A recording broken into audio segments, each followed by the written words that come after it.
Hello dear, good evening. तो ये topic nephrotic syndrome जो मैं आज पढ़ा रहा हूँ, एक स्पेशल डिमांड पे एक बच्चे मार बहुत ज़्यादा रिक्वेस्ट कर दिए, इतना ज़्यादा रिक्वेस्ट कर दीजिए कि सर प्लीज़। तो हमने आज ये हमने कहा ठीक है, आपको मैं दे ही दे रहा हूँ नेफ्रोटिक सिंड्रोम के बारे में। तो ये जो टॉपिक है आपका, आप जेएनएम में हैं तो चाइल्ड हेल्थ नर्सिंग में मिलेगा आपको, चाहे बीएससी में है, ठीक है। चाइल्ड हेल्थ नर्सिंग में आपको मिलेगा, ठीक है। तो नेफ्रोटिक सिंड्रोम की बात करेंगे डियर, आज हम डिटेल में बताएंगे। इसको अच्छे से समझिएगा, बहुत ही इम्पॉर्टेंट टॉपिक है। जेएनएम में मोस्ट कॉमन है, चाइल्ड में पूछता है लॉन्ग में, ठीक है। तो नेफ्रोटिक सिंड्रोम ये है क्या डियर, इसमें देखा जाए तो नेफ्रोटिक मतलब किडनी होता है, ठीक है। नेफ्रोटिक मतलब किडनी का नेफ्रॉन हो गया, ठीक है, किडनी का नेफ्रॉन। सिंड्रोम का मतलब ए ग्रुप ऑफ, क्या कहते हैं, a group of sign and symptom, ठीक है। तो ये हो गया, यानी कि जो किडनी में प्रॉब्लम आएगा उसका ढेर सारे साइन सिम्टम होंगे, ठीक है। तो इसमें काजेज़ दो होते हैं, एक प्राइमरी होता है, एक सेकेंडरी होता है। तो प्राइमरी में यानी कि किडनी में स्वयं वहाँ सिर्फ किडनी में ही दिक्कत आए, और सेकेंडरी में कहीं और प्रॉब्लम थी, उसकी वजह से समस्या किडनी को हुई, वो सेकेंडरी माना जाएगा। फिर अभी हम कॉजेज़ के बारे में बात करेंगे आपको। तो आइए हम नेफ्रोटिक सिंड्रोम के डेफिनेशन के बारे में अगर हम बताएं डियर, तो ये क्या होता है, it is a group of sign and symptom. तो यही तो हो गया syndrome, it is a group of sign and symptom of a large number of glomerular disorder, ठीक है। ग्लोमुलर यानी किडनी का जो ग्लोमुलस होता है, ठीक है। मैं अगर किडनी की बात करूँ, अगर आप लोग एनाटॉमी फिजियोलॉजी अगर अच्छे से पढ़े होंगे तो आपको पता होगा कि इसमें क्या होता है, जो पिरामिड होता है, क्या, ठीक है, ये पिरामिड होता है, मेजर कैलाइसिस और माइनर कैलाइसिस बोलते हैं इसको, ठीक है। तो इसमें कॉर्टिकल नेफ्रॉन और मेडुलरी नेफ्रॉन, दो टाइप के नेफ्रॉन पाए जाते हैं। ये किडनी है आपकी, ठीक है, ये किडनी है, और ये रीनल पिरामिड, क्या बोलते हैं इसको, रीनल पिरामिड बोलते हैं। तो देखिए ये क्या है, ये आपका कॉर्टेक्स रीजन है, ठीक है। पिरामिड से इधर क्या है, ये कॉर्टेक्स रीजन है डियर, ठीक है, कॉर्टेक्स रीजन है। और ये क्या है, मेडुलरी रीजन है, ठीक है, मेडुलरी रीजन है। अब कॉर्टेक्स में जो नेफ्रॉन पड़ेगा, देखिए नेफ्रॉन, कुछ नेफ्रॉन जो है कॉर्टेक्स में जाते हैं, और ऐसे कुछ जो है कि यहीं पर रह जाते हैं, मेडुलरी में ही रह जाते हैं। तो जो कॉर्टिकल में चले जाते हैं उसे क्या कहते हैं, कॉर्टिकल नेफ्रॉन, और जो मेडुलरी तक ही रह जाते हैं तो उसे मेडुलरी नेफ्रॉन बोलते हैं। तो यानी नेफ्रॉन भी दो टाइप के होते हैं। अब इसमें से एक नेफ्रॉन का स्ट्रक्चर अगर हम बात करें डियर, तो यहाँ पे ग्लोमुलर डिसऑर्डर कह रहा है। ग्लोमुलर का मतलब यह है कि एक नेफ्रॉन में आपको पता है कि ये क्या होता है, ठीक है। स्ट्रक्चर की अगर बात करें एक नेफ्रॉन की, ठीक है, तो ये कुछ इस तरीके से, ठीक है, ये कुछ इस तरीके से कलेक्टिंग डक्ट हो गया, और उसके बाद ये नेफ्रॉन हो गया, ये लूप ऑफ हेनले हो गया, ठीक है। लूप ऑफ हेनले में ये डिसेंडिंग हो गया, डिसेंडिंग लूप ऑफ हेनले, उसके बाद एसेंडिंग लूप ऑफ हेनले, ठीक है, ये हो गया। तो यहाँ पे डियर पीसीटी और डीसीटी की बात कर रहे हैं, तो ये क्या है, ग्लोमुलस है, इतना पार्ट क्या है, ग्लोमुलस है। और यही स्ट्रक्चर जो इसमें है, तो इसमें बात करें ग्लोमुलस के अंदर आर्टरी आई रहती है, ठीक है, आर्टरी। तो आर्टरी जो है इफरेंट और एफरेंट आर्टरी, इफरेंट और एफरेंट आर्टरी। तो जो इफरेंट होता है, ठीक है, एफरेंट जो होता है, ये क्या है, एफरेंट है, और ये क्या है, इफरेंट है। इफरेंट वो होता है जो सिस्टम को छोड़ के जाता है, सिस्टम से दूर जाने वाली आर्टरी को, चाहे कहीं भी, या आर्टरी हो या नर्व्स हो या कोई भी हो, सिस्टम या किसी ग्रुप ऑफ टिश्यू को छोड़ के अगर जा रहा है तो वो इफरेंट होगा। और एफरेंट हो यानी कि उस टिश्यू की तरफ आ रहा है, अगर न्यूरॉन्स है तो उसे कहेंगे इफरेंट न्यूरॉन और एफरेंट न्यूरॉन कहेंगे। ठीक है, तो ये क्या है, एफरेंट न्यूरॉन है। ठीक है, ये ये एफरेंट आर्टरी है, एफरेंट आर्टरी, और ये क्या है, इफरेंट आर्टरी है। ठीक है, तो यहाँ से ब्लड आता है। तो इस पूरे प्रक्रिया इसे क्या बोलते हैं, बाउमन्स कैप्सूल, या तो फिर क्या कहते हैं, ग्लोमेरुलस बोलते हैं। अब इसमें डिसऑर्डर, इसमें क्या होता है, एक पोडोसाइट्स बेसमेंट मेम्ब्रेन होता है। अगर हम बड़ा में अगर बनाएं तो देखिए ऐसा कुछ होता है, जो देखिए यहाँ पे ग्लोमेरुलस को थोड़ा सा हम बड़ा अगर बनाएं तो यहाँ पे पोडोसाइट होती हैं जो सेल होती हैं। इसमें जो सेल होता है, इसके बेसमेंट मेम्ब्रेन में जो सेल होता है, इसमें पोडोसाइट, पोडोसाइट मतलब छोटे छोटे छिद्र होते हैं जो कि सिर्फ और सिर्फ के इसको अलाउ करते हैं सेलेक्टिवली परमिएबल मेम्ब्रेन उसे बोलते हैं। सेलेक्टिवली परमिएबल मेम्ब्रेन की यानी कि सिर्फ यूरिया को जाने देगा, सम इलेक्ट्रोलाइट्स को जाने देगा और वाटर्स को जाने देगा, लेकिन ब्लड के प्रोटीन को कभी ये फिल्टर नहीं होने देगा। ठीक है, ब्लड के फिल्टर को कभी फिल्टर नहीं, ब्लड के प्रोटीन को कभी फिल्टर नहीं होने देगा।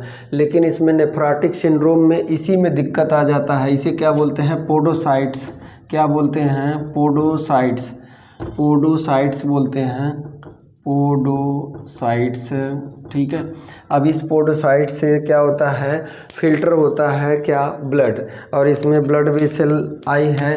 देखिए इसमें ब्लड वेसल का एक कैपिलरी टाइप एक गुच्छा होता है, यहाँ पे जाल बना लेता है ऐसे, और इधर से फिल्टर होके ब्लड इफरेंट आर्टरी से आगे बढ़ जाता है, किसमें, पेरी कैपिलरी नेटवर्क में, पेरी कैपिलरी ट्यूबुलर नेटवर्क में, पीसीटी में। ठीक है, उसमें जाता है।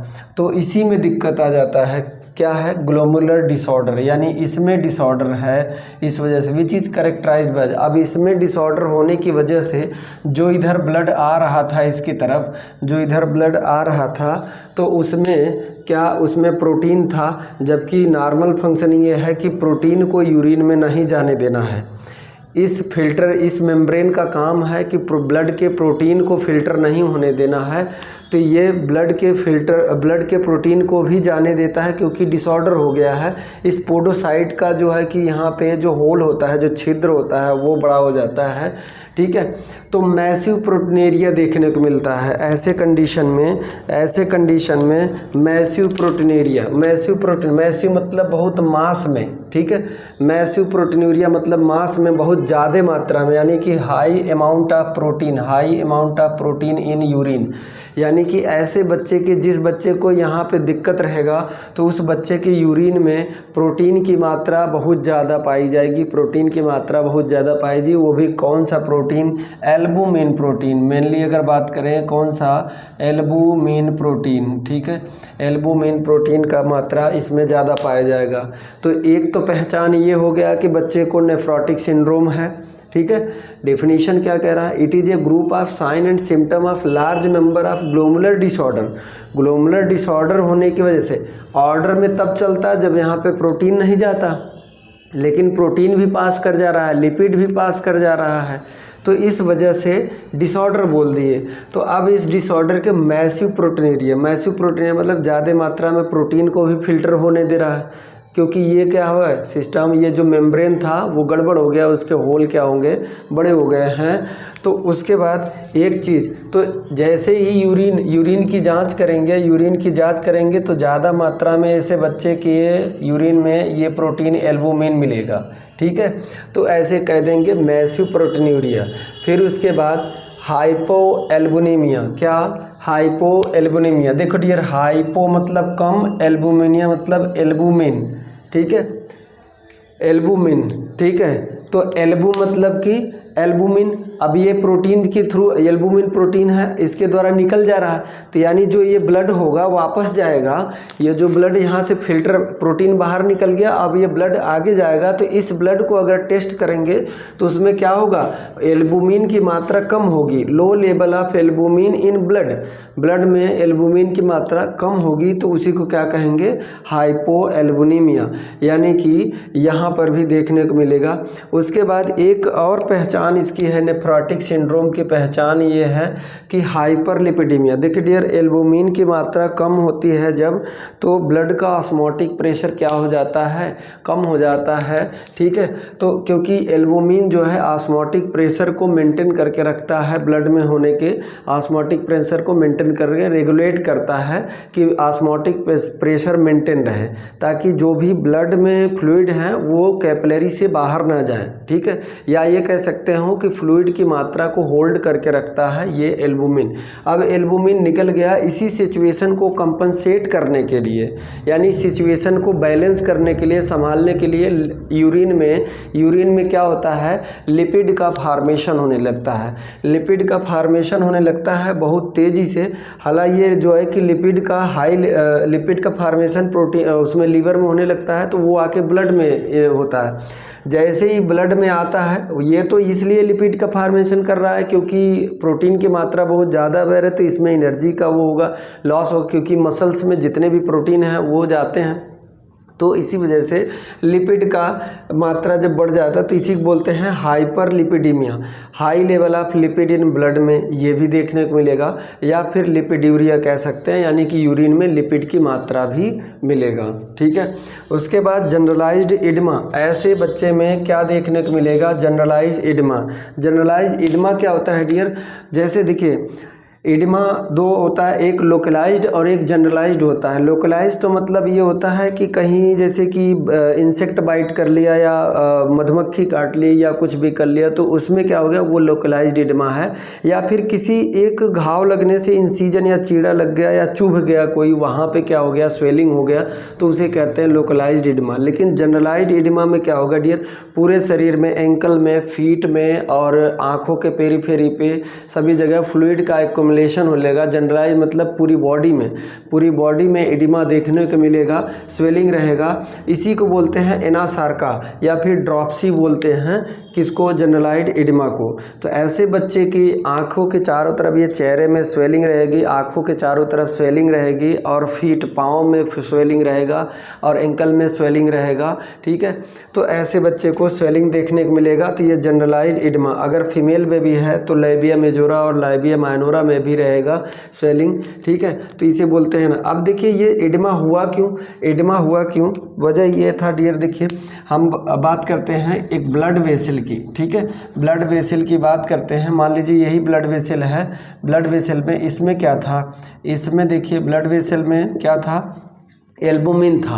एल्बुमिन क्या हुआ, फिल्टर हो गया कि हाइपो एल्बुमिनिया है ना, तो एल्बुमिन की मात्रा इस ब्लड में कम होगा तो वाटर होल्डिंग कैपेसिटी घट जाएगी, तो कैपिलरीज से क्या होगा, वाटर बाहर की तरफ आ जाएगा। कहाँ पे, आसपास के टिश्यू में क्या होगा, वाटर यहाँ पे आ जाएगा, ठीक है। अब इसमें शरीर के जहाँ जहाँ कैपिलरीज हैं, पूरी बॉडी में जहाँ जहाँ कैपिलरीज की मात्रा ज़्यादा, वहाँ कैपिलरीज से जो ब्लड में वाटर होगा, फ्लूइड होगा या प्लाज्मा होगा, वो जो है कि यहाँ से फिल्टर होके क्या होगा, यहाँ पे आ जाएगा, बाहर टिश्यू में आ जाएगा, ब्लड वेसल के टिश्यू में आ जाएगा, तो इसी को बोलते हैं एडिमा।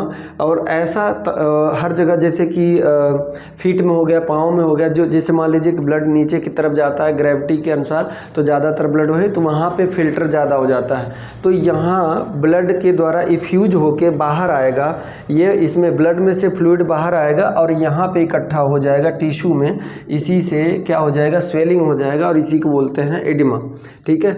अब उसके बाद देखिए रेड्यूस ग्लोमेरुलर फिल्ट्रेशन रेट, ये क्या हो जाएगा, किडनी का ग्लोमेरुलर फिल्ट्रेशन रेट भी क्या हो जाएगा, घट जाएगा, ठीक है।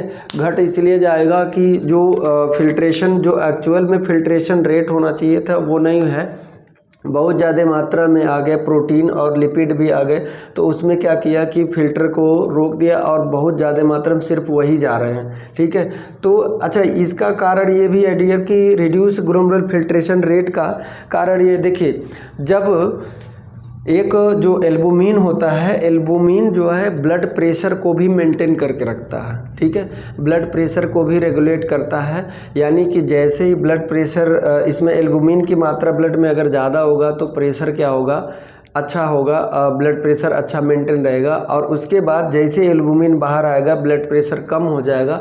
और इस कंडीशन में सिचुएशन जैसे बीपी कम होता है तो किडनी से ही एंजाइम निकलता है जिसे बोलते हैं रेनिन। ठीक है, क्या बोलते हैं, रेनिन। और ये रेनिन किस पे काम करेगा, लीवर से निकला हुआ क्या, एंजियोटेंसिन फर्स्ट।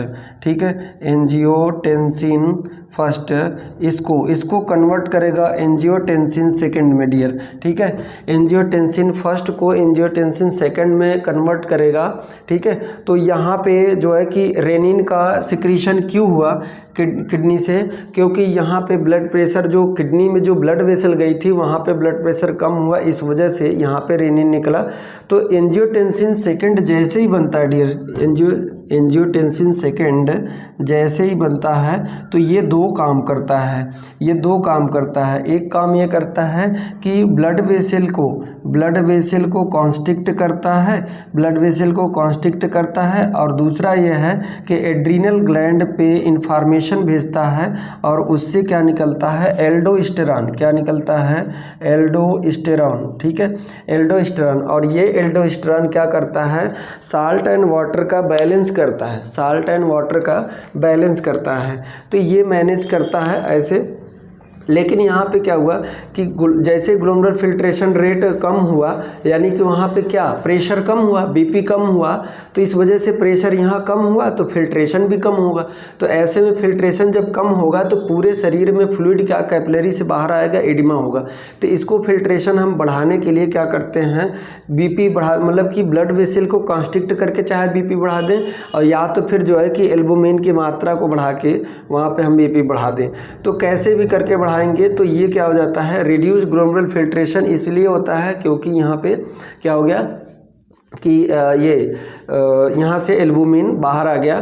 ठीक है, ब्लड प्रेशर डिक्रीज हो गया, और जब प्रेशर डिक्रीज होगा तो इस मेम्ब्रेन से उतना ब्लड फिल्टर नहीं होने पाएगा जितना होना चाहिए नॉर्मल अमाउंट में। ठीक है, नॉर्मल फिजियोलॉजी डियर बहुत ज़्यादा है, फिजियोलॉजी को समझेंगे तो आप अच्छे से समझ में आ जाएगा। उसके बाद हाइपर कोआगुबिलिटी का मतलब यह है कि ब्लड क्लॉटिंग टाइम जो है कि इंक्रीज कर जाएगा ऐसे बच्चे में जरा सा इंसीजन हुआ या इंटेस्टाइनल हेमोरेज होने के चांसेस रहते हैं, रिस्क रहता है इंटेस्टाइनल हेमोरेज होने के। तो यहाँ पे डियर देखिए हाइपर कोआगुलेबिलिटी क्यों होगा, क्योंकि जो ब्लड के क्लॉटिंग फैक्टर थे वो फिल्टर हो गए, कम हो गए, और उसके कम होने की वजह से ब्लड का जो कोआगुलेशन नॉर्मल टाइम था वो बढ़ गया। ठीक है, तो उसी कहते हैं हाइपर कोआगुलेबिलिटी। फिर उसके बाद ओलिगूरिया।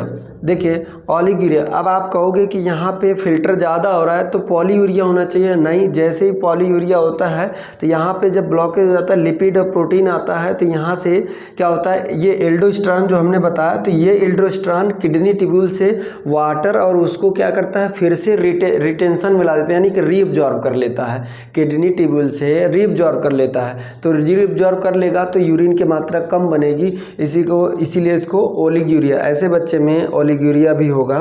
उसके बाद हिमेचूरिया, हो सकता हो इंटरनल क्लॉटिंग फैक्टर ब्लड में कम हो गए हैं, तो क्लॉटिंग फैक्टर कम हो गए तो इंटरनल ब्लीडिंग भी हो सकती है। तो कैसा होगा कि यूरिन में ब्लड भी देखने को मिले तो उसे बोलते हैं हिमेचूरिया, यानी ऐसे बच्चे में हिमेचूरिया भी देखने को मिलेगा। और ऐसे बच्चे का एनोरेक्सिया होगा, भूख नहीं लगेगा और वेट गेन होगा। अब ये कहोगे कि एनोरेक्सिया हो रहा है, भूख नहीं लग रहा है, तो वेट कहाँ से गेन हो रहा है, तो मैं आपको बता दूं वेट इसलिए गेन होगा क्योंकि जो फ्लूइड, जो ब्लड वेसल में फ्लूइड था, वो जो फ्लूइड बाहर आ गया है ब्लड वेसल से, टिश्यू में में इकट्ठा हो गया, इसलिए वेट गेन हो रहा है, ना कि उसके खाना खाने या उससे रिलेटेड है। यहाँ पे बच्चे को भूख नहीं लगेगी लेकिन उसका वज़न बढ़ता चला जाएगा। वज़न बढ़ता क्यों चला जाए? क्योंकि जो ब्लड में फ्लूइड था वो टिश्यू में आ जाएगा और एक जगह इकट्ठा हो जाए तो उसे एडिमा होने की वजह से वेट गेन होगा उसका। ठीक है, ऐसे बच्चे का इनटेक आउटपुट चार्ट जो है मेंटेन करते रहते हैं और बॉडी वेट मॉनिटर करते रहते हैं। तो डिफिनीशन की बात हमने कर दिया, ये it is a group of sign and symptom of a large number of glomerular disorder which is characterised by massive proteinuria. क्या होगा? मैसिव प्रोटीनूरिया, यानी कि बहुत ज़्यादा मात्रा में प्रोटीन यूरिन में पाया जाएगा। उसके बाद हाइपोएल्बुमिनिया, यानी ब्लड टेस्ट करेंगे, जब ऐसे बच्चे का ब्लड सैंपल लेके ब्लड टेस्ट करेंगे तो उसमें क्या होगा? एल्बुमिन की मात्रा कम पाई जाएगी, क्योंकि एल्बुमिन क्या हो रहा है? एल्बुमिन क्या हो रहा है? वो फिल्टर होके यूरिन के द्वारा निकल जा रहा है, तो लो अमाउंट ऑफ एल्बुमिन ब्लड में पाया जाएगा। और ब्लड में लिपिड की मात्रा बढ़ जाएगा, हाई अमाउंट में हो जाएगा, क्योंकि लिपिड लीवर से लिपिड बहुत ज़्यादा बन जाएगा। ठीक है, तो ये हो गया। और इसका जनरलाइज एडिमा दिखेगा। एडिमा इसलिए दिखेगा क्योंकि ब्लड वेसल का जो फ्लूइड था वो बाहर आ गया। वजह क्योंकि एल्बुमिन ही था यहाँ पे फ्लूइड को होल्ड करके रखा था, और वो एल्बुमिन छन गया तो यहाँ पे आ गया बाहर फ्लूइड। तो जनरलाइज एडिमा या से इसी को कहते हैं एनासार्का या ड्रॉप्सी बोलते हैं। रिड्यूस्ड ग्लोमेरुलर फिल्ट्रेशन रेट घट गया, क्योंकि एल्बुमिन नहीं रहा तो ब्लड प्रेशर नहीं रहा, और जब ब्लड प्रेशर इसमें नहीं रहेगा तो इसमें छनेगा नहीं सही से ब्लड, तो इसमें घट जाएगा। हाइपर कोआगुलेबिलिटी क्यों हुआ? क्योंकि ब्लड जब फिल्टर हुआ वहाँ पे निकल गया तो ढेर सारे जो है कि क्लॉटिंग फैक्टर भी चले गए उसके साथ, इस वजह से ब्लड क्लॉटिंग टाइम बढ़ जाएगा। ओलिगोयूरिया इसलिए हुआ क्योंकि जो है कि वहाँ पे एल्डोस्टेरॉन, रेनिन का सिक्रीशन हुआ और एल्डोस्टेरॉन का सिक्रीशन हुआ एड्रिनल ग्लैंड से। इसी के ऊपर एड्रिनल ग्लैंड होता है, ये एल्डोस्टेरॉन का सिक्रीशन करता है, और जैसे ही एल्डोस्टेरॉन का सिक्रीशन होता है तो सोडियम और वाटर का रिटेंशन होने लगता है। सोडियम और वाटर, यानी कि किडनी ट्यूब्यूल से वाटर को फिर से ब्लड वेसल में डाल देता है ताकि प्रेशर मेंटेन हो जाए, और जैसे बीपी कम हुआ रहता है, एल्डोस्टेरॉन का सिक्रीशन होता है तो बीपी बढ़ जाता है। ठीक है, फिर से मेंटेन, ये सब बॉडी कंपनसेट करती है, मैनेज करती है कि जैसे अभी भी मैनेज हो जाए, अभी भी सिचुएशन मैनेज हो जाए। अपने आप लड़ती है बॉडी, लेकिन नहीं लड़ पाती तो बाद में हम दवा का सहारा लेते हैं, मेडिसिन का सहारा लेते हैं और ट्रीटमेंट का सहारा लेते हैं। ठीक है, बॉडी पहले अपने हिसाब से लड़ती है। हिमेचूरिया दिखेगा क्योंकि क्लॉटिंग फैक्टर हो गए तो इंटरनल ब्लीडिंग भी हो सकती है, इस वजह से हिमेचूरिया भी है। एनोरेक्सिया होगा, ऐसे कंडीशन में बच्चे को भूख नहीं लगेगा लेकिन उसका वेट गेन होगा। ठीक है, अब उसके बाद इंसिडेंस की बात कर ले डियर। तो इंसिडेंस के कहने का मतलब है कि किस बच्चों में, किस टाइप के बच्चों में आता है। तो इंसिडेंस में common among children in the age of 2 to 6 year, 2 से 6 साल के बच्चे में ज़्यादा कॉमन ये रहता है नेफ्रोटिक सिंड्रोम। ठीक है, उसके बाद अगर हम बात करें तो मोर कॉमन ज़्यादातर मेल बेबी में होता है देन फीमेल बेबी में, यानी कि सबसे ज़्यादा मेल बेबी अफेक्टेड होते हैं देन फीमेल बेबी से। ठीक है, तो ये हो गया डिफिनीशन और इंसिडेंस। अब हम बात कर लेते हैं डियर किसका, कॉजेज की, कि इसके कारण क्या हैं। तो इसको आप नोट कर लीजिए। अब हम कॉजेज बताते हैं। तो कॉजेज देखिए डियर, कॉजेज में क्या है कि कारण क्या है इसका, नेफ्रोटिक सिंड्रोम का कारण क्या है। मिनिमल चेंज डिजीज या nephropathy, most common in child, सबसे ज़्यादा चाइल्ड। ये है क्या चीज़? Minimum change disease.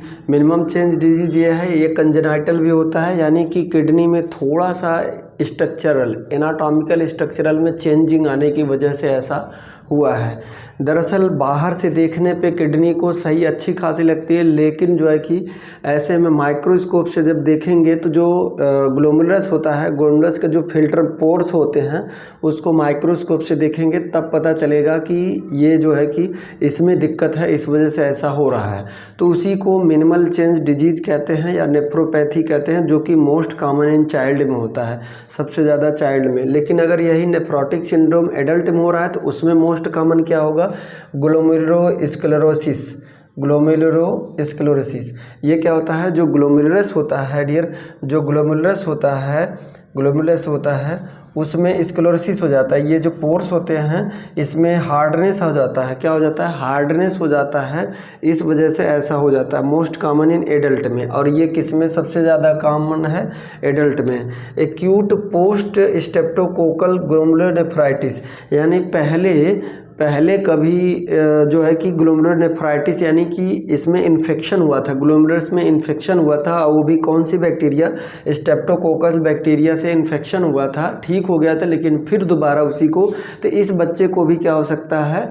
इस क्लाइंट को भी क्या हो सकता है? नेफ्रोटिक सिंड्रोम हो सकता है, या फिर ऑटो इम्यून डिजीज या डिसऑर्डर हो उसकी वजह से। तो ये सब देखिए डियर, ये प्राइमरी काज क्यों है? क्योंकि ये स्वयं सिर्फ और सिर्फ किडनी में ही हो रहा है, कहीं दूसरी जगह से नहीं आ रहा, कहीं दूसरी जगह से नहीं आ रहा है। यानी कि ये कह लीजिए कि जो किडनी आपकी है, ठीक है, किडनी है, वो ये सभी प्रॉब्लम वो सभी यहीं के हैं और यहीं से ओरिजिन हुए हैं, यहीं से ओरिजिन हुए हैं और यहीं डिफेक्ट पैदा किए हैं। लेकिन सेकेंडरी काज में क्या होगा? Systemic infection. ये जो ब्लड आया, जो ब्लड किडनी में आया, वो इन्फेक्शन लेके आया, किडनी को इन्फेक्शन फैला दिया। टॉक्सिन, इस ब्लड के द्वारा कोई टॉक्सिक सब्सटेंसेस आया और किडनी को अफेक्ट कर दिया। एलर्जी, इस ब्लड में कोई एलर्जी के टॉक्सिक मटेरियल जैसे कि बी स्टिंग कर लिया, इनहेल्ड पॉलन हो गया उसकी वजह से, या फूड एलर्जी हो गई जिसको है, जिस बच्चे को है फूड एलर्जी से, तो वो ब्लड के थ्रू, इसीलिए तो इसको बोले सिस्टेमिक इन्फेक्शन या सिस्टेमिक, यानी कि दूर से कहीं दूसरे जगह से दिक्कत था, वो दिक्कत आ गया इसमें। उसके बाद कार्डियोवैस्कुलर, यानी हार्ट में दिक्कत था और ब्लड वैसे, यानी कि उसके सर्कुलेटरी सिस्टम में दिक्कत था, उसकी वजह से इसमें किडनी में आया है, जबकि किडनी सही है, अच्छी है। तो इसमें कार्डियोवैस्कुलर में क्या होगा? जैसे बच्चे को सिकल सेल डिजीज है, सिकल सेल डिजीज में क्या होता है कि आरबीसी का स्ट्रक्चर कैसा हो जाता है? सिकल शेप्ड हो जाता है। कैसा हो जाता है? जबकि आरबीसी का नॉर्मल स्ट्रक्चर कैसा होता है? डिस्क शेप होता है, लेकिन कैसा हो जाता है? इस तरीके से हो जाता है, ठीक है। ये हसुआकार, सिकल मतलब हसुआकार होता है, ठीक है। जो सिकल होता है, सिकल मतलब हसुआकार हो जाता है। अब देखिए इस पे जो है ऑक्सीजन बाइंडिंग कैपेसिटी ज़्यादा होती है, इस पे ऑक्सीजन बाइंडिंग कैपेसिटी ज़्यादा, क्योंकि इसका सरफेस एरिया ज़्यादा है और इसका कम हो जाता है। तो यानी जिस बच्चे में सिकल सेल डिजीज है हुआ है, उसको भी नेफ्रोटिक सिंड्रोम हो सकता है। उसके बाद renal vein thrombosis, renal vein thrombosis यानी कि जो किडनी में वेन, किडनी से वेन जो बाहर आया हुआ है, सॉरी जो वेन आ रहा है यहाँ पे किडनी में, वो जो है कि इसमें जो है कि जो ब्लड क्लॉट बने हुए हैं, इंटरनल हेमोरेज हुआ है, हमने उसमें बताया है, कैरेक्टरिस्टिक फीचर में हमने बताया कि हाइपर कोआगुलेबिलिटी या फिर क्लॉटिंग फैक्टर का बहुत ज़्यादा निकल जाना, या फिर एल्बुमिन का सिक्रीशन हो जाना, ठीक है।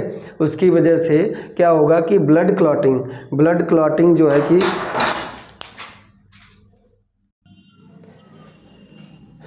ठीक है।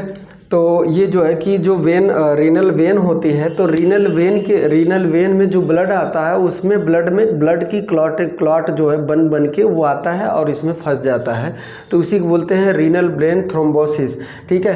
कंजेस्टिव हार्ट फेल्योर हो गया, यानी कि जो हार्ट है वो उसमें क्या होगा? कंजेशन की वजह से हार्ट काम करना बंद कर दिया, ऐसे बच्चे को भी क्या हो सकता है? नेफ्रोटिक सिंड्रोम हो सकता है। ये सभी सेकेंडरी काज हैं। उसके बाद मैलिग्नेंसी, यानी कि कहीं कैंसर किसी और ऑर्गन में था, वो कैंसर का जो टिश्यू है, सेल जो कैंसर था, वहाँ से स्प्रेड होकर किडनी में आया, उसकी वजह से हो सकता है। और एक है ल्यूकेमिया हो गया, जिस बच्चे में ल्यूकेमिया है यानी ब्लड कैंसर है, उसको भी दिक्कत हो जाएगा, ऐसा नेफ्रोटिक सिंड्रोम हो जाएगा। तो ये काजेज हैं डियर। अब हम बात करेंगे काजेज के बाद, हम इसके बात करेंगे साइन सिम्टम की बात करेंगे। साइन सिम्टम के बाद हम डायग्नोसिस, पहले हम उससे पहले पैथोफिजियोलॉजी बात कर लेते हैं। इसकी पैथोफिजियोलॉजी बहुत वेरी मोस्ट इम्पॉर्टेंट है कि नेफ्रोटिक सिंड्रोम का पैथोफिजियोलॉजी क्या है, किसी को सही से समझ में नहीं आता, तो मैं आज समझा दे रहा हूँ आपको, तो इसको नोट कर लीजिए। मैं अब पैथोफिजियोलॉजी की बात करने जा रहा हूँ। तो देखो डियर, पैथोफिजियोलॉजी, अब इसको देख के इतना कॉम्प्लेक्स है, इतना ये देख के घबराना नहीं, पैथोफिजियोलॉजी अभी तुरंत समझा देंगे डियर। देखिए पैथोफिजियोलॉजी इसका नेफ्रोटिक सिंड्रोम का है क्या? नेफ्रोटिक सिंड्रोम का पैथोफिजियोलॉजी देखिए, पहले यहाँ पे क्या है? ड्यू टू इटियोलॉजिकल फैक्टर, ठीक है, इटियोलॉजिकल फैक्टर। अब इटियोलॉजिकल फैक्टर में क्या? काज, यानी कि काज में अब जो है कि चाहे प्राइमरी हो या फिर सेकेंडरी कॉज हो। दोनों हमने जो कॉज बताया उसमें चाहे प्राइमरी हो चाहे सेकेंडरी, किसी भी वजह से किडनी में दिक्कत हुआ, और किडनी के कहाँ, ग्लोमेरुलर फिल्ट्रेशन मेम्ब्रेन में, ठीक है। Change in glomerular filtration membrane, उसमें बेसमेंट मेम्ब्रेन में चेंजिंग आया। चेंजिंग वो भी कैसा आया, एबनॉर्मल। कैसा आया, एबनॉर्मल चेंजिंग आया, ठीक है। यहाँ पे आप बढ़ा सकते हो, abnormal change in glomerular filtration membrane. अब हुआ क्या कि जब चेंज हुआ तो इंक्रीज ग्लोमेरुलर परमेबिलिटी, जो ग्लोमेरुलस था, यानी कि जो ग्लोमेरुलस था यहाँ पे,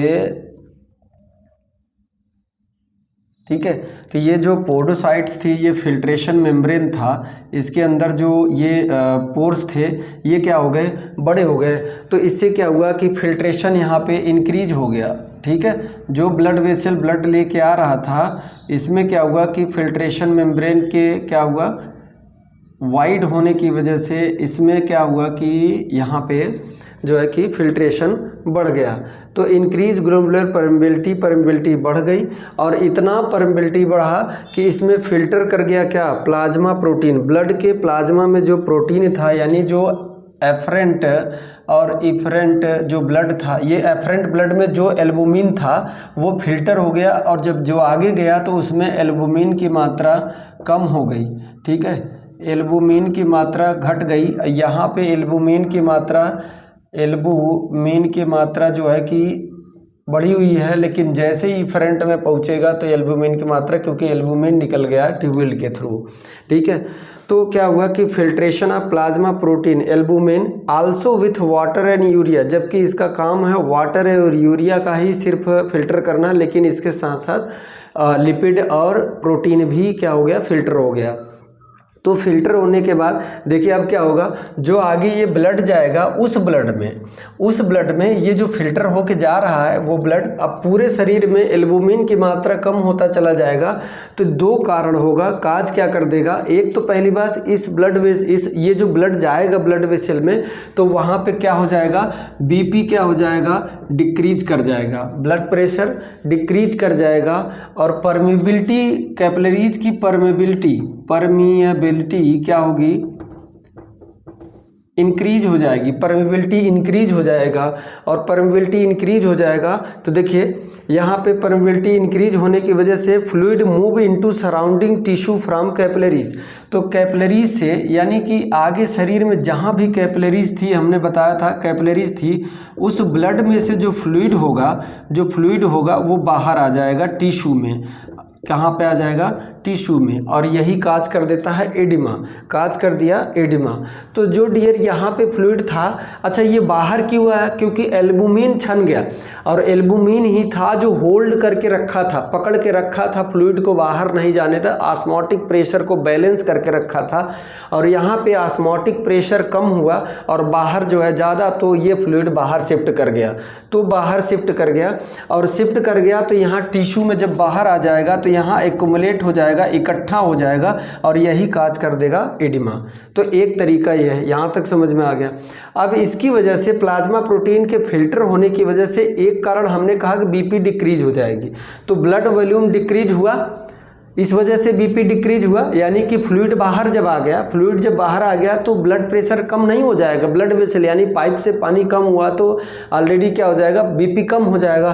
तो blood volume decreases in blood vessel, उसकी वजह से क्या हो गया, बीपी डिक्रीज हो गया, यानी कि बीपी लो हो गया, ठीक है, बीपी लो हो गया। अब इस बीपी लो होने की वजह से देखिए किडनी ट्यूब्यूल से क्या निकलेगा, रेनिन एंजाइम निकलेगा, ये जाएगा लीवर से निकला हुआ। यहाँ से देखिए ये एंजियोटेंसिन फर्स्ट आता कहाँ से है, तो बात करें लीवर से आता है, क्या बनता है, एंजियोटेंसिन, लीवर से बनता है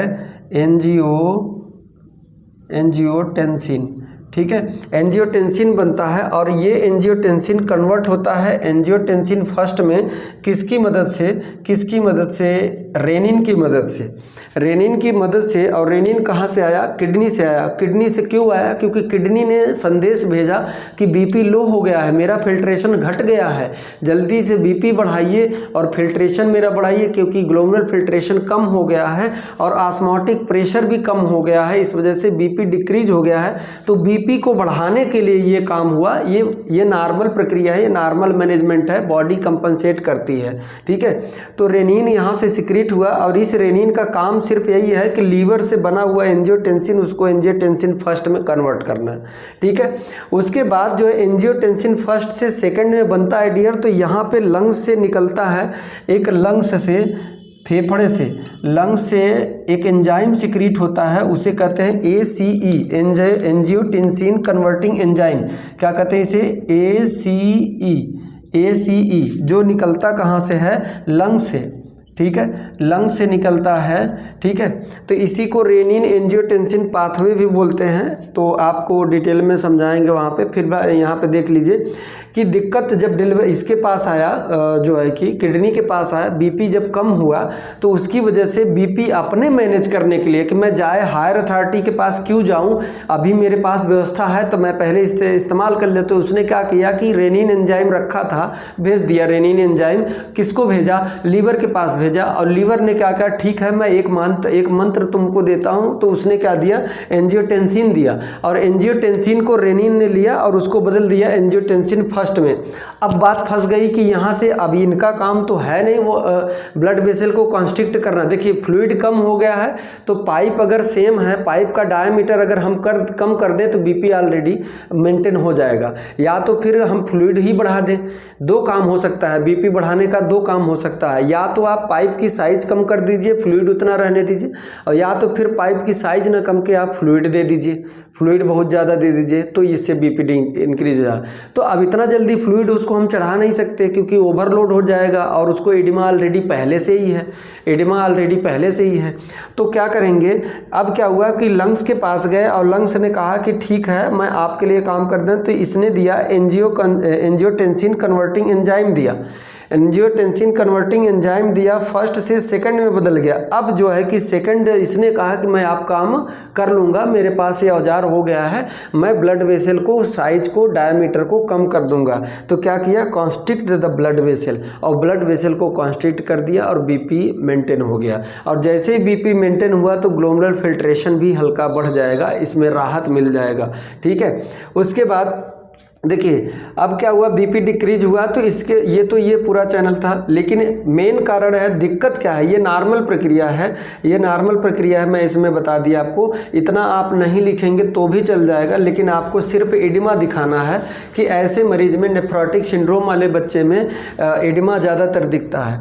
तो देखिए यहाँ पे बीपी डिक्रीज हुआ तो सिक्रीशन ऑफ एल्डोस्टेरॉन, एक काम और उसने किया, किडनी ने एक काम और किया, किडनी ने एक काम और किया। क्या किया? देखिए ये किडनी है, ठीक है, ये किडनी है, और इसके ऊपर डियर क्या रहता है? इसके ऊपर रहता है क्या? Adrenal gland.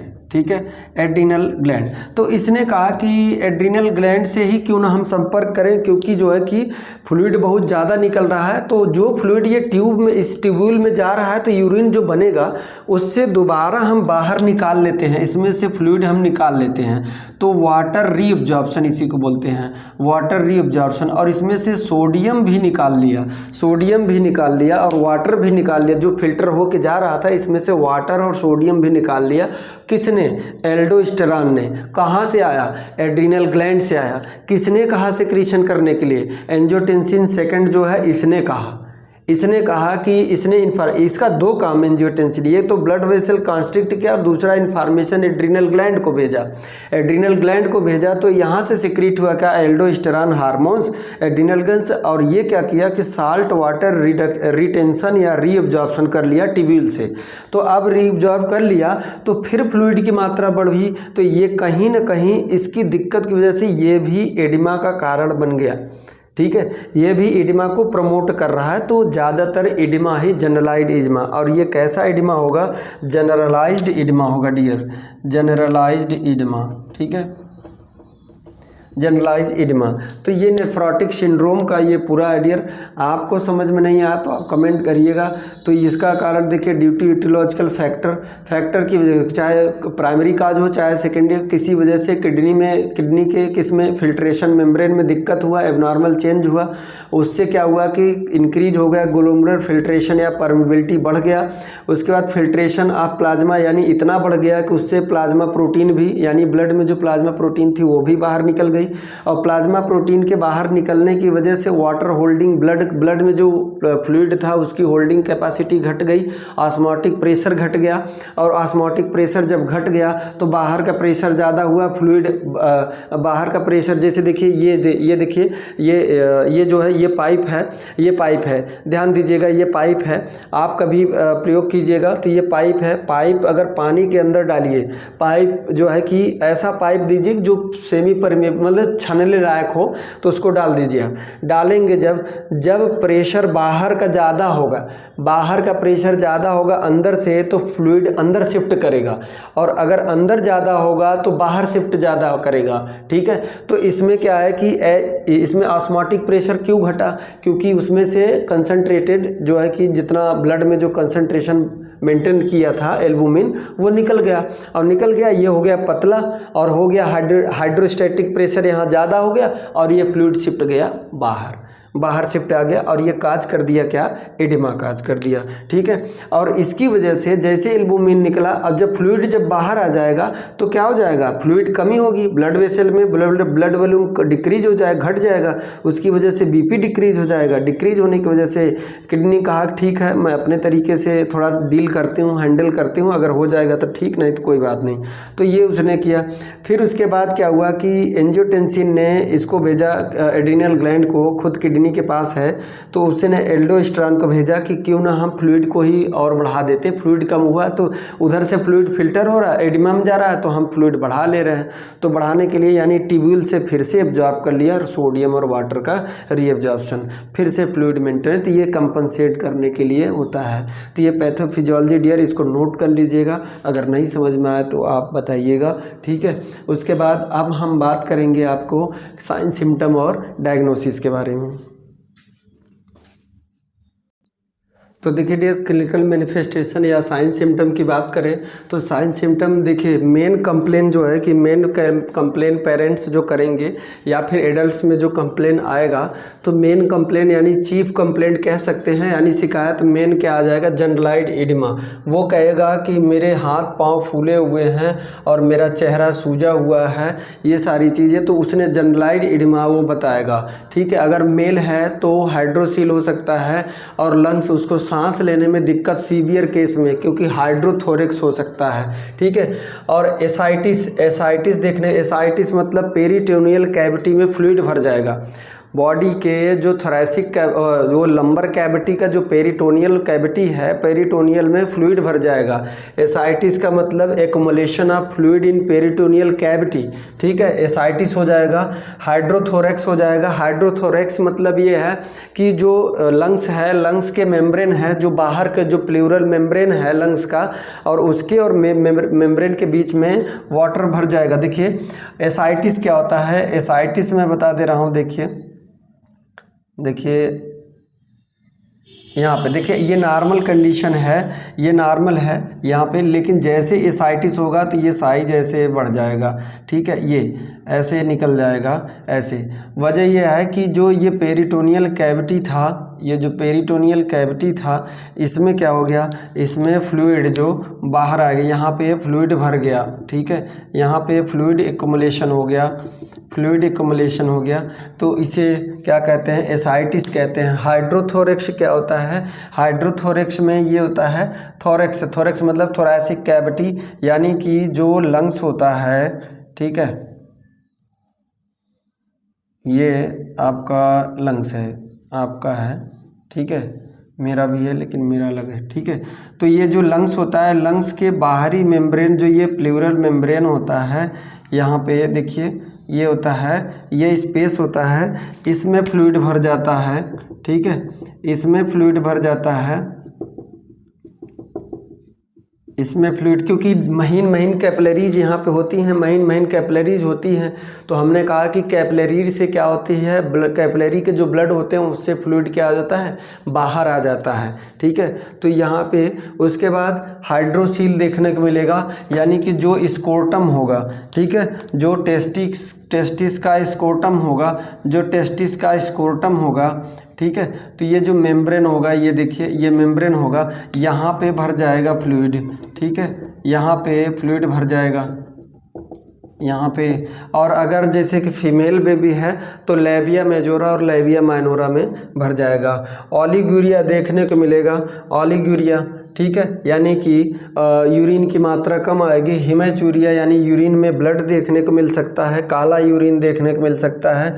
फीवर हो सकता है क्योंकि इन्फेक्शन के चांसेस हैं, रैसेस होते हैं और जॉइंट पेन होता है। ऐसे में बच्चे में या पेशेंट में जॉइंट पेन होता है, बॉडी पैलर दिखती है। उसके बाद एनोरेक्सिया, उसको भूख नहीं लगता है और उसके वजन में बढ़ोतरी होती है, वेट गेन होता है। हमने इसके ऑलरेडी पहले ही बता दिया कि एनोरेक्सिया मतलब भूख नहीं लगेगा, खाएगा नहीं तो वजन कहाँ से बढ़ेगा, तो वजन इसलिए बढ़ेगा क्योंकि जो फ्लूइड था वो जितने जहाँ जहाँ महीन कैपिलरीज थी सभी जगह फ्लूइड क्या था, जो ब्लड में था वो आके इकट्ठा हो गया टिश्यू में एक जगह। चलता फिरता वाटर जो है कि ग्रेविटी नहीं काज करता, लेकिन एक जगह पानी ठहरा रहे तो उसका वजन आ जाता है, वेट बढ़ जाएगा। तो यानी जब यही फ्लूइड ब्लड में सर्कुलेट करता रहेगा तब कोई दिक्कत नहीं, लेकिन अगर ब्लड वेसल से बाहर आ गया तो वो इडमा काज कर देगा और उस इडमा की वजह से क्या होगा, वेट गेन होगा। इसका खाने पीने से नहीं, खाना पीना छोड़ दिया है तो उसके मसल्स वेस्टिंग होंगे ज़रूर, लेकिन उसमें इडमा होने की वजह से उसका वेट गेन करेगा। अब डायग्नोसिस की बात करें तो डियर इसका जो है कि इस पेशेंट का 24 घंटे का यूरिन एनालिसिस करते हैं, यानी कि उसमें मात्रा देखते हैं कि यूरिन में कितना प्रोटीन आ रहा है, कितना सीवियर है ये। ठीक है, ब्लड इन्वेस्टिगेशन इसलिए करते हैं कि हाइपरलिपिडीमिया और एल्बुनीमिया और हाइपोप्रोटीनीमिया, ये जो है कि इसको पता लगाने के लिए ब्लड इन्वेस्टिगेशन करते हैं। किडनी इमेजिंग करते हैं, यानी सीटी स्कैन करवा सकते हैं आप, अगर सीवियर केस में है, अगर नहीं पकड़ में आ रहा है तो किडनी इमेजिंग यानी कि सीटी स्कैन एमआरआई करवा सकते हैं। बायोप्सी अगर कोई मैलिग्नेंसी है, कैंसर है, तो वहाँ से टिश्यू को एस्पिरेट करके उसका जांच कर सकते हैं। साइटोलॉजिकल एग्जामिनेशन के लिए बायोप्सी किसके लिए करते हैं, साइटोलॉजिकल एग्जामिनेशन के लिए कि क्या कारण है, किस तरीके का सेल है जो वहाँ पे बढ़ रहा है या दिक्कत कर रहा है। तो ये बायोप्सी का मतलब ये होता है जिस आर्गन जो अफेक्टेड हुआ है वहाँ से टिश्यू थोड़ा सा लेके स्प्रेड करके, नीडल से स्प्रेड करके उसकी जांच करते हैं कि नॉर्मल सेल और उसमें क्या अंतर ऐसा आ गया कि ये दिक्कत देखने को मिला। तो ये क्लिनिकल मैनिफेस्टेशन और डायग्नोस्टिक एवोल्यूशन। अब हम बात करते हैं डियर मैनेजमेंट की, आप इसको नोट कर लीजिए। तो डियर देखिए अब हम मैनेजमेंट की बात करते हैं। तो मैनेजमेंट में देखिए, मैनेजमेंट इस ऐसे पेशेंट का मैनेजमेंट करने का गोल क्या होता है, उद्देश्य क्या होता है या पर्पज़ क्या होता है, मैनेजमेंट क्या करना होता है। तो मैनेजमेंट ये करना होता है रिडक्शन ऑफ प्रोटीन एक्सक्रीशन, जितना ज़्यादा हो सके प्रोटीन जो यूरिन में जाता है उसको कम कर सके हम। दूसरा गोल, जो फ्लूइड ब्लड वेसल से टिश्यू में जा रहा है उसको हम रोक दें, यानी एडिमा को प्रिवेंट करें। उसके बाद प्रिवेंट ऑफ इन्फेक्शन, यानी कि इन्फेक्शन होने का जो रिस्क है उसको हम बचाएं। तो ये गोल होगा मैनेजमेंट करने का, चाहे वो नर्सिंग स्टाफ हो, चाहे डॉक्टर हो, चाहे कोई भी हो, इनका मकसद यही रहेगा कि हम बच्चे का क्या करें, प्रोटीन को एक्सक्रीशन को कम करें, एडिमा को कम करें और इन्फेक्शन ना होने पाए, ये मकसद रहेगा। अब हम डॉक्टर साहब की बात कर ले रहे हैं। तो मेडिकल मैनेजमेंट में वो क्या करेंगे, मेडिकल मैनेजमेंट में तो दो तरीके से, पहला तो फार्माकोलॉजिकल दवा चलाएंगे, दवा से ठीक करेंगे। उसके बाद फिर उसके साथ साथ वो एडवाइस करेंगे कि यूरिन डिपिस्टिक टेस्ट करते रहिए, यानी कि जो यूरिन का किट आता है, यूरिन टेस्ट किट आता है, उससे रोज़ बच्चे का यूरिन टेस्ट करते रहिए कि कितना यूरिन जा रहा है। पहला काम फार्माकोलॉजिकल में प्रेडनिसोलोन, कौन सा ड्रग्स है, प्रेडनिसोलोन ड्रग्स बच्चे को देंगे 2 mg पर kg, 2 mg पर kg देंगे, यानी हर 1 kg वेट पे 2 mg अगर बच्चा जो है जितना है 10 kg 12 kg का है उसी के अनुसार जो है और पर डे देना है। और ये कब तक देना है? 6 वीक तक। पहले प्रेडनिसोलोन 6 सप्ताह तक 2 mg देना है पर kg और पर डे देना है, रोज़ देना है। उसके बाद 6 सप्ताह बाद चेंज हो जाएगा, 1.5 mg हो जाएगा पर kg हो जाएगा और पर डे नहीं अल्टरनेट डे पे होगा, यानी आज दे रहे हैं तो कल नहीं देना है, परसों देना है, फिर अगले दिन एक दिन, यानी एक दिन गैप दे के देना है। और इसको भी कब तक चलाना है? 6 वीक तक ये एडमिनिस्टर किया जाता है ड्रग्स। उसके बाद डायरेटिक्स देते हैं, जैसे फ्रूसामाइड हो गया, फ्रूसामाइड विथ स्पाइरोनोलैक्टोन ये क्या होता है कि ये एल्डोस्टेरॉन के अगेंस्ट काम करता है, यानी एल्डोस्टेरॉन को रोकता है, एल्डोस्टेरॉन का रोकता है। वजह क्या है कि हमें एडिमा कम करना है, तो ये फ्रूसेमाइड क्या करता है?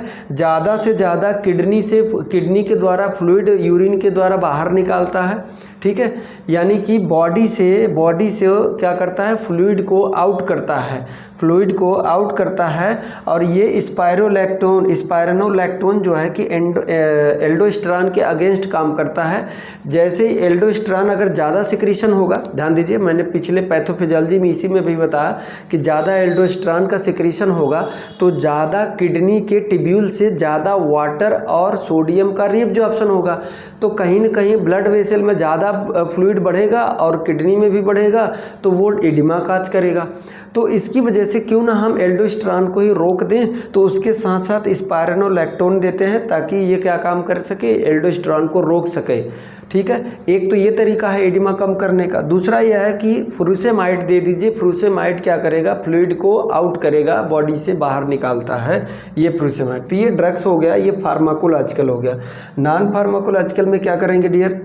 हमने कहा, डॉक्टर ने बोला कि यूरिन डिपिस्टिक किट आती है, उस किट से टेस्ट करते रहिए बच्चे के यूरिन में कितना प्रोटीन अमाउंट आ रहा है, ये दवा काम कर रही है कि नहीं कर रही है। Protein rich diet and balance diet देना है उसको। उसके बाद सोडियम रिस्ट्रिक्टेड डाइट, ऐसा डाइट देना है जिसमें सोडियम ना हो, क्योंकि ऑलरेडी पहले से हम सोडियम और वाटर रोक रहे हैं और ऊपर से अगर सोडियम मिलेगा तो वो दिक्कत काज करेगा। इसलिए हमें क्या करना होगा? सोडियम रिस्ट्रिक्टेड डाइट देना होगा, यानी ऐसे डाइट में जिसमें सोडियम यानी साल्ट यानी नमक का मात्रा कम हो उसको देना है। तो ये हो गया मैनेजमेंट में क्या? Medical management. अब हम बात करेंगे जो हमारा मैनेजमेंट है, यानी नर्सिंग मैनेजमेंट की बात करेंगे डियर, ठीक है। तो इसको नोट करिए, हम नर्सिंग मैनेजमेंट बता रहे हैं आपको। तो देखिए डियर, अब हम बात करेंगे आपको नर्सिंग मैनेजमेंट, ठीक है। नर्सिंग मैनेजमेंट के बारे में अगर हम बात करें डियर, तो क्या होगा? सबसे पहली बात तो पेरेंट्स जिसके चाइल्ड होंगे उनको क्या करना होगा? साइकोलॉजिकल सपोर्ट देना होगा। साइकोलॉजिकल सपोर्ट देने का मतलब है बच्चे के कंडीशन और बच्चे को जो बीमारी हुई उस कंडीशन के बारे में उनको समझाना और उसके ट्रीटमेंट प्रोसीजर और उसके प्रोग्नोसिस की, इसके ठीक होने में कितने दिन लगते हैं, ठीक हो जाएगा, ये सारी चीज़ें उसको बताना है। तो educate the parent of why your child is hospitalised, क्यों आपका चाइल्ड जो है हॉस्पिटल में आया है, एडमिट हुआ है, उसके बारे में। Explain about disease treatment procedure and prognosis, यानी कि क्या ट्रीटमेंट का प्रोसीजर है और क्या प्रोग्नोसिस है, कितने दिन में ठीक हो जाएगा। प्रोग्नोसिस का मतलब कितने दिन में ठीक हो जाएगा, कितनी जल्दी ठीक हो जाएगा और कितने दिन तक हमें हॉस्पिटल में रहना होगा, ये सारी चीज़ें उसको बता दीजिए। Regular monitoring of vital sign, यानी कि बच्चे का वाइटल साइन रेगुलर मॉनिटर करते रहिए और उसका वेट मॉनिटर करते रहिए, वजन उसका लेते रहिए। Monitor sign and symptom of infection, sign of infection and oedema, यानी बच्चे में अगर इन्फेक्शन के कुछ फीवर वगैरह दिख रहे हैं तो इन्फेक्शन है, और अगर स्वेलिंग आ रहा है तो एडिमा है, यानी मॉनिटर करते रहना है। Monitor fluid balance bye maintaining the intake output chart, यानी जो कितना बच्चे के अंदर फ्लूइड हमने आईवी फ्लूइड के द्वारा दिया या फिर ओरल दिया या क्या भी दिया, जितने इनपुट दिया और बच्चे ने यूरिन पास कितना किया और स्टूल पास कितना किया, और उसके बाद अगर मान लीजिए वॉमिटिंग कर रहा है तो उसका भी। तो इनटेक आउटपुट चार्ट मेंटेन करके हम उसके बॉडी की फ्लूइड बैलेंस मेंटेन कर सकते हैं। प्रोवाइड सोडियम रिस्ट्रिक्टेड डाइट, और बच्चे को सोडियम मतलब कि नमक कम हो ऐसा डाइट देना है। प्रोवाइड एडिक्वेट मतलब पर्याप्त कार्बोहाइड्रेट एंड कैलोरी इनटेक, उसको बच्चे को 35 किलो कैलोरी पर डे इसको देना होगा। क्या? एडिक्वेट यानी पर्याप्त, किसके द्वारा? कार्बोहाइड्रेट और कैलोरी इंटेक के द्वारा। ठीक है। एडमिनिस्टर द प्रिस्क्राइब मेडिसिन, जैसा मेडिसिन प्रिस्क्राइब किया गया है कि उसको कब कब देना है, कितने टाइम पे देना है, कितना देना है, उसी हिसाब से उसको एडमिनिस्टर कीजिए। Maintain fluid and electrolyte balance, उसके बॉडी के फ्लूइड और इलेक्ट्रोलाइट को बैलेंस को मेंटेन करके रखिए।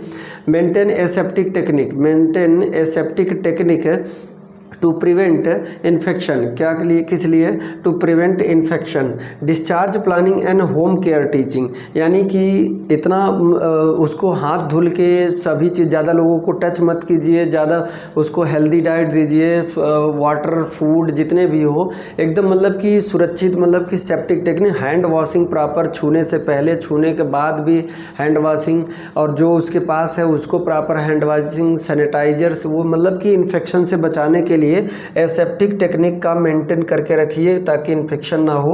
Discharge planning and home care teaching, क्या करना है उसको?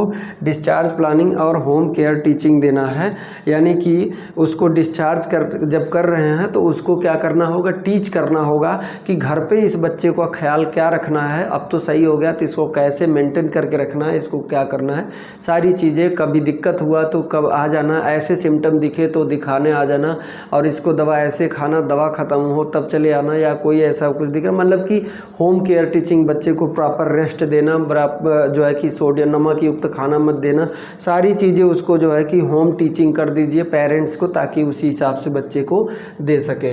तो डियर ऑल ओवर अबाउट, ये आपका क्या था? Nephrotic syndrome.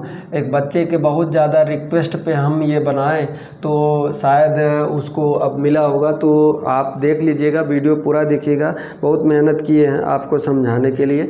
आपका काम है पूरा वीडियो देख के, अगर अच्छा लगा हो तो कमेंट करना, लाइक करना, और ज़्यादा से ज़्यादा ग्रुप में इसको शेयर करना ताकि सभी बच्चे देखें।